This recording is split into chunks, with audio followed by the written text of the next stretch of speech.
Que s'est-il exactement passé samedi matin à Terra? Sur les réseaux sociaux, de nouvelles images circulent. Une première vidéo montre les camions de l'armée française immobilisés.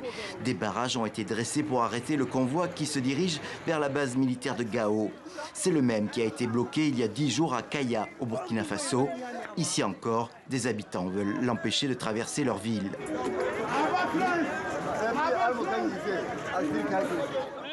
Sur une deuxième vidéo, tournée plus tard selon les habitants de Terra, on voit un homme blessé, transporté par la foule, embarqué dans une ambulance. Qui est responsable des 2 morts et 18 blessés du bilan officiel?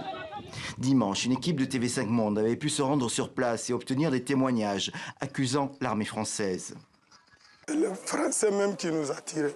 Ils ont dit que ce n'est pas eux, c'est les gendarmes du Niger qui leur tirent. C'est faux, c'est pas vrai. J'étais sur place depuis le matin et aucun de nos militaires n'avait donné l'ordre de tirer. Je peux vous assurer que ce sont les militaires français qui ont tiré les gaz lacrymogènes et les coups de feu.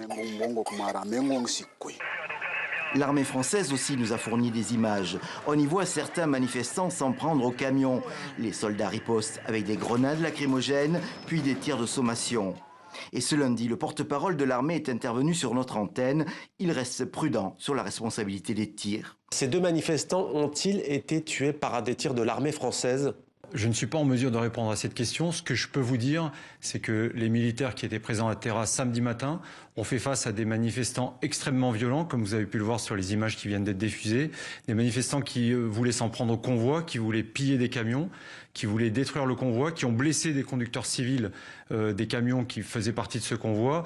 Et surtout, je voudrais insister sur un point, c'est que les militaires français n'ont pas tiré contre la foule. Les militaires français ont dû procéder à des tirs de semonce pour disperser les manifestants les plus violents et pour éviter que cette manifestation ne dégénère en un vrai drame. Sur les images françaises, un avion est même intervenu en rase-motte en éjectant ce qui ressemble à des leurres. Le colonel Yanni a annoncé que les militaires français collaboreraient à l'enquête annoncée par les autorités nigériennes.